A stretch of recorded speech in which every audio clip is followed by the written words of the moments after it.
അഹമ്മദാബാദ് വിമാന ദുരന്തത്തിൽ രാജ്യം നടുങ്ങി നിൽക്കുമ്പോൾ മറ്റൊരു വിമാന ദുരന്തത്തിന്റെ ഓർമ്മകളിലാണ് ഉത്തര മലബാർ. 1.5 പതിറ്റാണ്ട് മുൻപുണ്ടായ മംഗലാപുരം വിമാന ദുരന്തത്തിൽ 158 പേരാണ് മരിച്ചത്. 2 മലയാളികളടക്കം 8 പേർ അത്ഭുതകരമായി രക്ഷപ്പെട്ടു. കണ്ണൂർ കമ്പിൽ സ്വദേശി മായിൻകുട്ടിയാണ് രക്ഷപ്പെട്ടവരിൽ ഒരാൾ. അഹമ്മദാബാദ് ദുരന്തത്തിന്റെ പശ്ചാത്തലത്തിൽ മംഗലാപുരം അപകടം ഓർത്തെടുക്കുകയാണ് മായിൻകുട്ടി. അഹമ്മദാബാദ് വിമാന ദുരന്തത്തിന്റെ നടുക്കത്തിലാണ് രാജ്യം. ആ സമയത്ത് ഉത്തര മലബാറിലെ മനുഷ്യരുടെ മനസ്സിലേക്ക് ഓടിയെത്തുന്നത് മറ്റൊരു വിമാന ദുരന്തത്തിന്റെ ഓർമ്മകളാണ്. മംഗലാപുരം വിമാന ദുരന്തം 2010 മെയ് 22 പുലർച്ചെ 6:07 ഈ ദുരന്തം. 166 യാത്രക്കാരാണ് ആ വിമാനത്തിൽ ആകെ ഉണ്ടായിരുന്നത്. അതിൽ രക്ഷപ്പെട്ടത് വെറും 8 പേർ മാത്രം. അതിലൊരാളാണ് കണ്ണൂർ കമ്പിൽ സ്വദേശി മൈൻകുട്ടി. അദ്ദേഹം നമുക്കൊപ്പം ചേരുന്നുണ്ട്. ഒരു വിമാന ദുരന്തം കൂടി ഉണ്ടാവുന്നു. എങ്ങനെയാണ് അന്നത്തെ ആ ദുരന്തത്തെ ഓർക്കുന്നത്? ഇപ്പോൾ ഇന്നലെ അഹമ്മദാബാദിലുണ്ടായ ദുരന്തത്തിന്റെ ഇത് കാണുമ്പോൾ എനിക്ക് മുഴുവനും 15 വർഷത്തേക്കുള്ള റിട്ടേൺ പോയിരിക്കുകയാണ്. അന്നത്തെ അപകടത്തെ പറ്റി ഓർമ്മ വരികയാണ്. ആദ്യം ഇന്നലെ അപകടത്തിൽ മരിച്ച എല്ലാവർക്കും ഞാൻ ആദരത്തിനായി അർപ്പിക്കുകയാണ്. എന്താണെന്ന് വെച്ചാൽ ആ അപകടത്തിന്റെ ഫുള്ളായിട്ട് ഒരു സിനിമയിൽ കാണുന്നത് പോലെ രംഗം മുഴുവൻ എൻ്റെ മുന്നിലേക്ക് വരികയാണ്. കാരണം അത് അന്ന് ലാൻഡ് ചെയ്തപ്പോൾ ഇത് ടേക്ക് ഓഫ് ചെയ്യുമ്പോൾ നമ്മൾ ഇന്നലെ നടന്നത് ടേക്ക് ഓഫ് ചെയ്യുമ്പോഴാണെങ്കിൽ ലാൻഡ് ചെയ്തതിന് ശേഷമാണ് നമ്മൾക്ക് അപകടത്തിന്റെ സൂചനയും അപകടം ഉണ്ടായതും.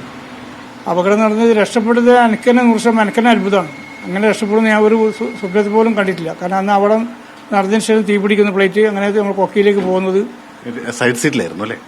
ഞാൻ സൈഡ് സീറ്റിലാണ്. Central 22F seat number side സീറ്റിലായതുകൊണ്ട് എല്ലാം കാണാൻ പറ്റിയിരുന്നു. പിന്നെ എൻ്റെ മൈൻഡ് 100% വർക്ക് ചെയ്തിരുന്നു.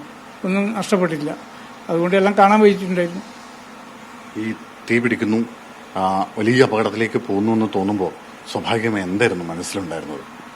മനസ്സിൽ എനിക്ക് പറയുമ്പോൾ ഞാൻ മരിക്കും എന്നുള്ള ധാരണയായിരുന്നു. അപ്പോൾ ഞാൻ പിന്നെ മരിക്കാനുള്ള തയ്യാറെടുപ്പെന്നു പറയാം. ശരിക്കും താലി ഇറങ്ങിയതിന് ശേഷം പ്ലേറ്റ് താലി ലാൻഡ് ചെയ്തതിന് ശേഷം പുള്ളി ഇരട്ടായി കരച്ചിൽ ഇതൊക്കെ കേട്ടപ്പോൾ ഞാനും മരിക്കും എന്നുള്ള ധാരണ. ഇനി രക്ഷപ്പെടാമെങ്കിലും കുടുംബത്തിൽ നിന്നും കാണാൻ പറ്റില്ല.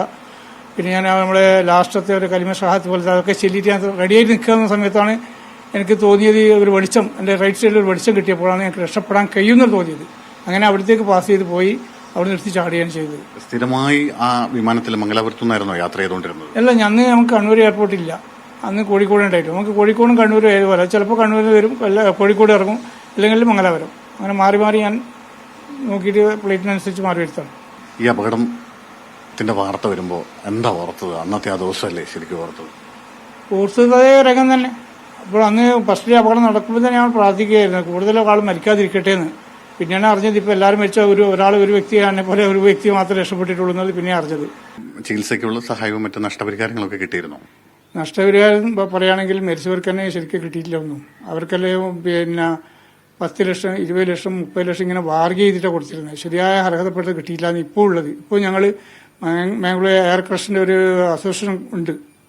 അപ്പോൾ അതിപ്പോൾ നടന്നുകൊണ്ടിരിക്കുന്നത് നമ്മൾ സുപ്രീം കോടതിയിലാണ് ഇപ്പോൾ കേസുള്ളത്. അതിപ്പോൾ കേസ് നടന്നുകൊണ്ടിരിക്കുകയാണ്. ഞങ്ങൾ മൗണ്ടൻ കമ്മീഷൻ പ്രകാരം കിട്ടണം എന്ന് പറഞ്ഞിട്ടാണ് ഇപ്പോൾ കേസ് ഫയൽ ചെയ്തിട്ടുള്ളത്. തീരെ കിട്ടിയില്ല എന്നല്ല, ചെറിയ തോതിൽ എല്ലാവരും കൊടുത്തിട്ടുണ്ടായിരുന്നു. പക്ഷെ അത് ഒരു ഇന്റർനാഷണൽ ഫ്ലൈറ്റ് എന്ന നിലയിൽ ഇത് അർഹതമായ നഷ്ടപരിഹാരം കിട്ടിയിട്ടില്ല.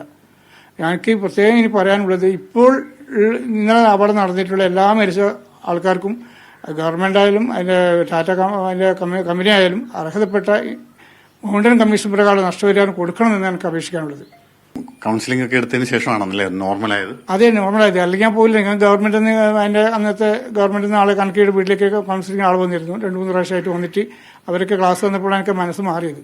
അവർ പറഞ്ഞ് കാറിൽ നിങ്ങൾ പോയിക്കൊണ്ടിരിക്കുമ്പോൾ അവിടെ നടക്കുമ്പോൾ നമ്മൾ അറിയാൻ പറ്റില്ല. പ്ലെയിൻ്റെ നമ്മൾ റണ്ണിങ്ങിന് മുമ്പേ എല്ലാ അപകടങ്ങളും അതിന്റെ എല്ലാം അറിയും. അതുകൊണ്ട് നിങ്ങൾ ഏറ്റവും സുരക്ഷിതമായ യാത്രയാണ് ഫ്ലൈറ്റ്. പിന്നെ അന്നത്തെ ചെറിയ അപകടത്തിൽ പറ്റിപ്പോയതല്ലേ ഉള്ളൂ എന്നാണ് പറഞ്ഞത്. അങ്ങനെ വിശ്വസിച്ചുകൊണ്ടാണ് ഇപ്പോൾ യാത്ര ചെയ്യുന്നത്. ഓക്കെ, തീർച്ചയായും ഓരോ അപകടങ്ങളും ഉണ്ടാകുമ്പോഴും ആ പഴയ അപകടത്തിന്റെ അല്ലെങ്കിൽ അതിൽ നിന്ന് തലനാരിഴയ്ക്ക് രക്ഷപ്പെട്ടതിന്റെ ആ ഓർമ്മയിലും ആ നടുക്കത്തിലും അതിന്റെ അല്ലെങ്കിൽ ആ രക്ഷപ്പെട്ടതിന്റെ ആശ്വാസത്തിലുമൊക്കെയാണ് ഇദ്ദേഹം.